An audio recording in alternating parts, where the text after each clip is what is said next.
That'll work. So I was just jamming around on these two riffs, and I was thinking like we need like an ending thing because if we're thinking with the drummer in mind, I had this idea, Yeah, which is then some power chords. So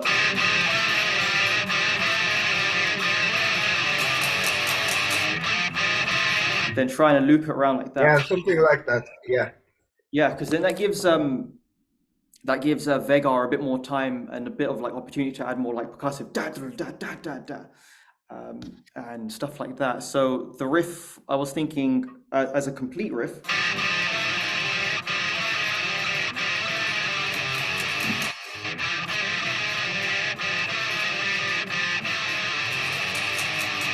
have like a two-part ending. So it ascends the first time, yeah, then da, da, da, da, and then from there, yeah, that F sharp chord works quite nicely.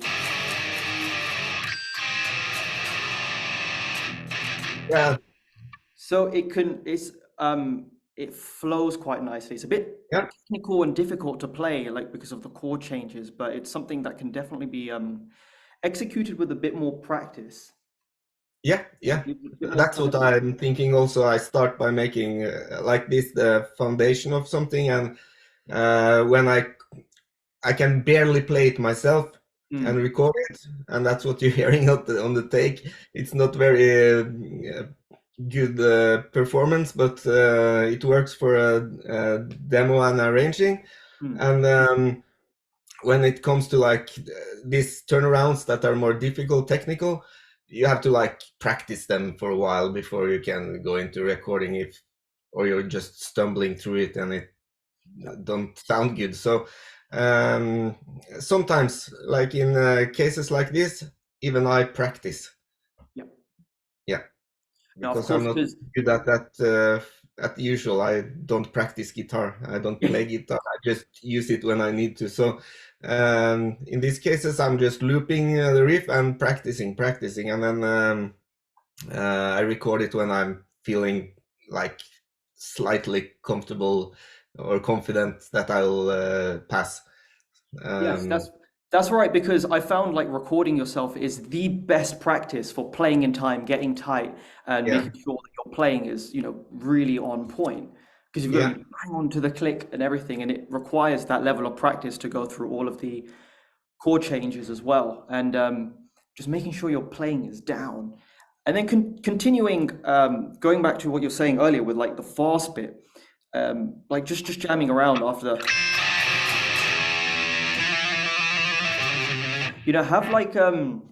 have like just like a section where it kind of like brings itself back but becomes more dissonant and still keep the mood, but have like a bit more sinister kind of vibe yeah, going on. Because if yeah. I I like that. yeah, so I'll just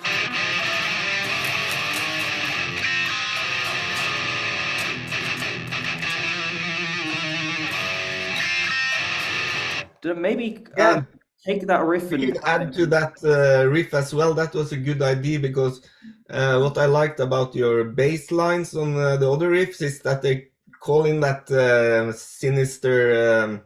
For me, it's like I associate with like old computer games or electronic stuff or computer music and that, but it's also a very useful and much used trick in contemporary music, in film music, in all kinds of music that uh, you have two instruments doing two different things. So I like this part when we play your creeping doom riff, hmm. where one guitar just do the chugging and one guitar do the riff, and you have a bass line under there that is going interesting places. And also in parts like this, the last it it's like a short little loop of a melody, and under that it could be a larger melody. um, so I think it's a good thing to do with the pig riff also, to make a variation over it. Yes. Yeah, that's cool. And that's like giving me some ideas like dun dun dun dun and like having some bass parts like do do do do do do do do do do do like have like a lot of movement going on in the bass as Yeah, well. And, do you know what? It's interesting because I kind of when it comes to like having two guitars doing different things, it just reminds me of Emperor's second album, Anthems, and okay. the way Isan writes, because at some points there's two different guitars as well, and I like that idea as well. When you've got all these different, you've got the guitars, you know, they're both working with the right chords and in key, but everything's still distinct. I think that's really cool. Yeah, So that's cool. I'll play around with the bass parts of the dun dun dun and see what I can come up with as well. Because yeah, that's like going back to our first conversation, talking about like bass parts. It's like bass parts need to be interesting and have their own yeah, personality as well. Like I kind of treat them like a third guitar sometimes. yeah.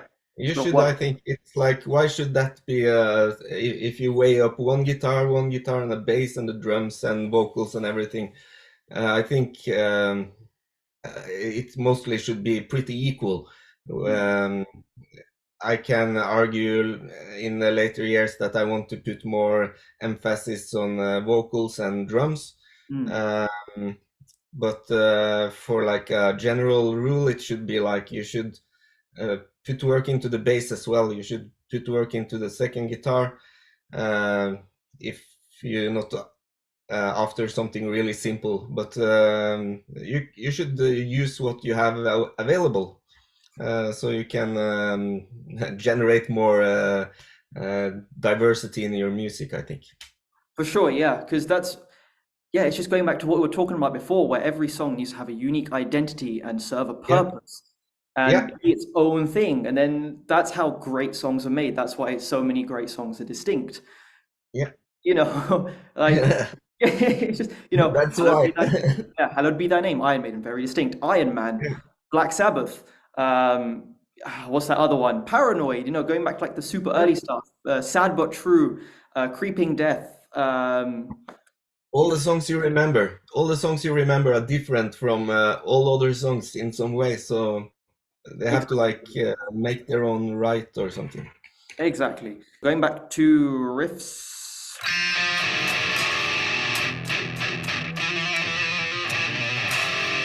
I'm just trying to think because I like that. I want that to loop. Da-na-na, da-na. Yeah, Yeah, I da- like the idea of putting what do you call them? Thrilling. Thrilling, thriller, Yeah, thriller. Yeah, that's yeah. cool. Because it's like a airy feeling thing, so that riff fits that. Hmm. And I also think if we're putting vocals on it, like it's kind of a refrain also, it will be cool to have that Yeah. to That, emphasize. And we could have like we can have the idea to put something like that there and play around with it. Sometimes I think it's cool if there's something leading up to that trilla, um, um, like a but we okay. can play around with it.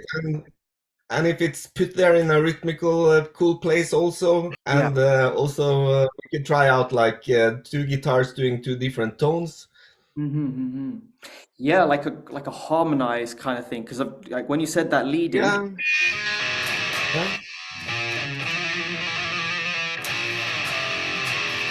yeah, that's too many beats. But that yeah, yeah.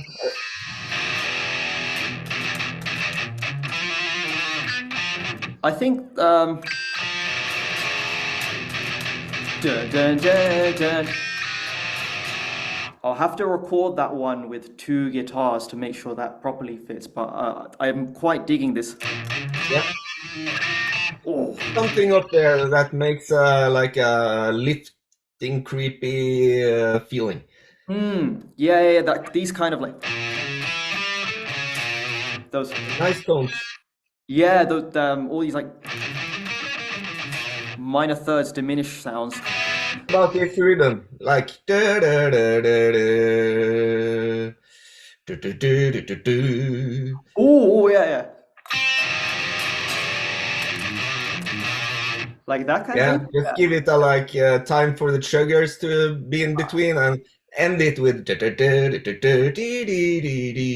maybe. Oh wait, no, it's not. Oh, it's difficult. It can work. It can work. We'll make it work.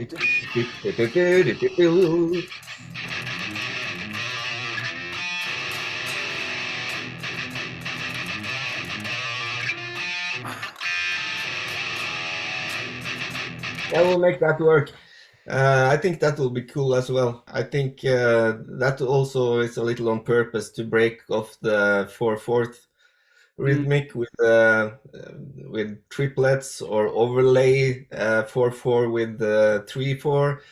So you mm. have the same length of the beat, but you divide it differently, and all this merge together.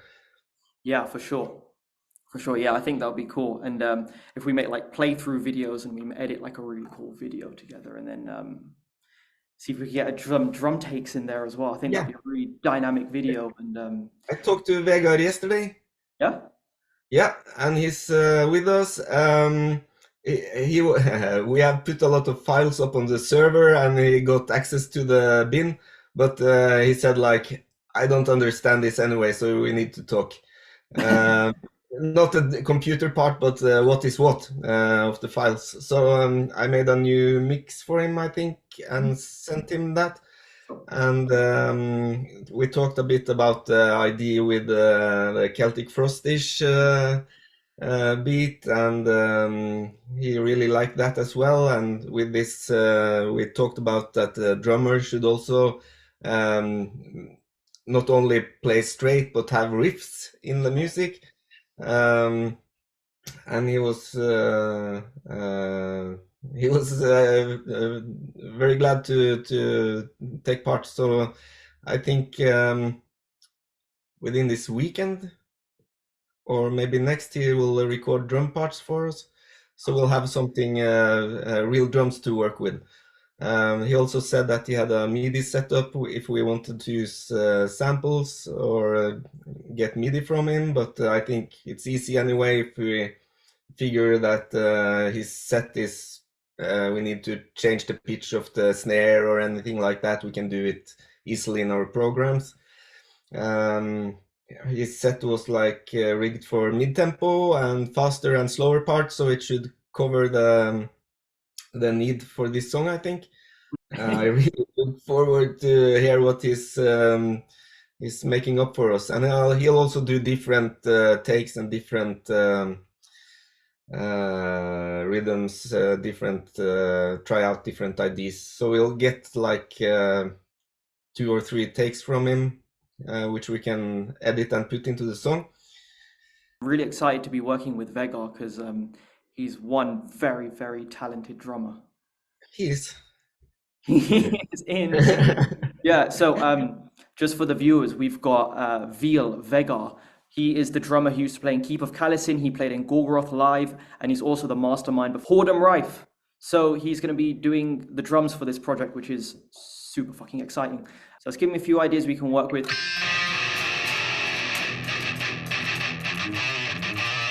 That kind of da-da-da, riff, and then having some kind of like trilling going on, as well as those like kind of like stabby style endings. And I think Yep. going back to this riff is like a nice transition to go to a more faster section.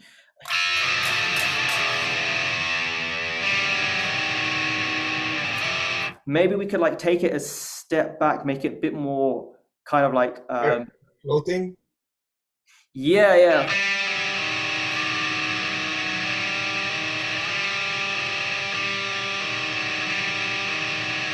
You know, have like some kind of like soft spoken word thing, let the drums start like I'd maybe add a few samples and there's some like dark sounding bells or something. In this stage we're at, we have like 3, 4, 5-ish themes that we can start to play around with.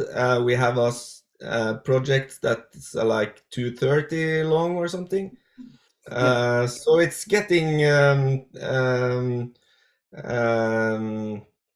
to a place where we can look at the arrangement as a whole. Hmm. So this idea of going back to the main riff and going into build up to faster parts and then maybe have a intense ending before like either cutting off or going back to something else. The main riff maybe is one direction, and another direction would be like either going back to the main riff or not, but go into like a chord play with either very little drums and little else, but like a floating dark, misty, airy part before going into some building up that with fast drums. Maybe that's also a little different approach. Hmm. So things like this is useful to look at now. Also, we have done some takes with dummy vocals, Hmm. which I like it when I hear that version where the vocals come in, that they do, that there's vocals there. So maybe you should look at that aspect a little as well. Okay. Um, I think so, and we should also try to make those riffs for the different endings, the different intense parts, and use them as I think of them as Legos you put together. Also in the program here, we like look at it like this, but also it's useful to play it without seeing anything. Hmm. Um, so you can like be in the song without having the visuals of a computer or anything, just look at it three-dimensionally instead of like 2D on the computer. Hmm. It's useful for like letting the mind find the solutions. Yes, that's a very, very good point because I remember like when songwriting, it's exactly like you said, you make the bounce, you see everything here, and then you listen to it by itself, you listen to it, like on like driving or on the way to work or just like walking around or just like casually as well. Yeah, And it's then total you can like different thing. exactly, and you can Yeah, like cherry pick what you need and what you don't need. Maybe you need to cut a bit here or add a section there and develop it that way. And that's yeah, no, that's a great idea. Going back to the arrangement, um, I think we should do two things. I think on my side, I quite like I like both ideas where the first one being, we have the airy section first, then the aggressive section, or go back to one of the riffs and then make it aggressive and then finish on a kind of dissonant, airy, more soundscape style of song. But it's one of those things that we have to have the ideas and then check yeah. how things go in each section. So that's given me ideas to work with. I always think that different parts should be different, but if you can reuse some elements either rhythmically or tonally from one part to the next, I often do that because it like keeps it concise. And I often sit with the guitar and use the riffs played and try to like play around with some open strings or um, I think you get the idea. You like do the riffs in a different way and stuff like that to see if anything appears. Sometimes you do something wrong and it sounds cool, Hmm. you know. Yeah. Um, two notes hanging together that makes a dissonance. So you can like search for elements like that in what you already have made. And that's one approach to finding new parts for me. Yep. That's yeah, like you're like it's when you talk, I'm just like my mind is going back to all these riffs and just coming seeing what ideas can be All created. art by accident. Yeah, yeah, like because that's No, the it's not, but um, a lot of it is art by accident, and it's like you need to spot the right kind of accidents that's that right. you pick from, and make a lot of accidents, you know. Yep. So Yeah, because it goes back to like spontaneousness and happy accidents, and then sometimes like that's why it's so good to just play because when you play, you're yeah, you're operating subconsciously and you're not thinking about it too much, and then that's when like the really cool stuff kind of yeah, pops up. classical.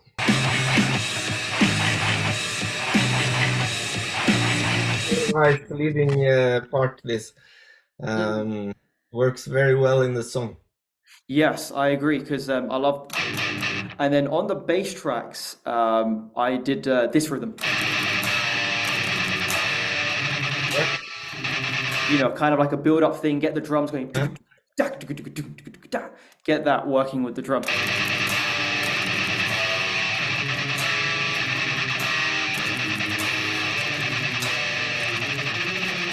One way that I write is kind of like it's like an A-B-A-C sort of thing, where you've got like basically you've got a fourth time ending. You've got like the first repeat is the same as the third repeat, so it's A-A. Then you've got a B ending and then a D ending, if that makes sense. Yeah.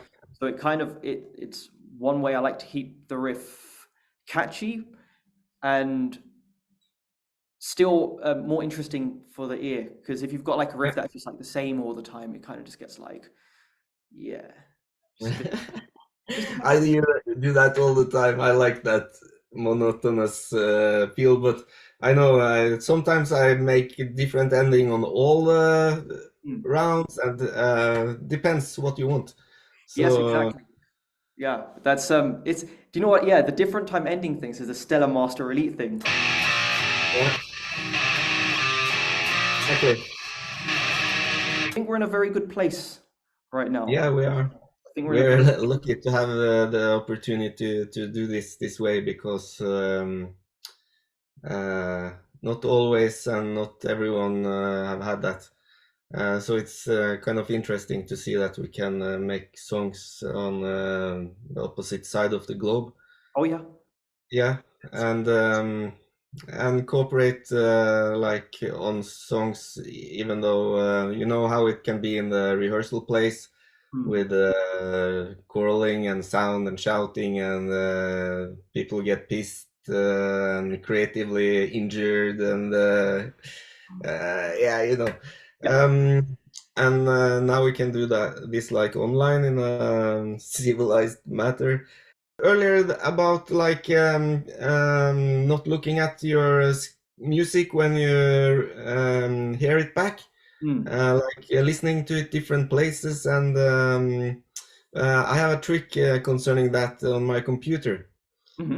When I play back the song and I want to listen to it, I always put my screen into screensaver mode, and I have a black screensaver or something that doesn't have any information, because then you like you get so drawn against the screen with your eyes, and your brain wants that. So just if you, I have it like I can put my pointer down in the corner of the screen, and it starts the screensaver. So I always start my track and start the screensaver, and I'm free from the visuals. And I think that has been very useful when working on a computer and music, that I can just close off the visuals from the computer, because it's distracting, very distracting. Yeah, yeah, it happens. It's like you said, like looking at all like these Lego blocks and stuff, and you know, it's that thing, isn't it? Where just like you said, when you step away, you give Yeah, things more space, and you just you see things from afar, and that kind of gives you a lot better judgment on how yeah, you should move going forward. Yeah, I think that's it's a great tool.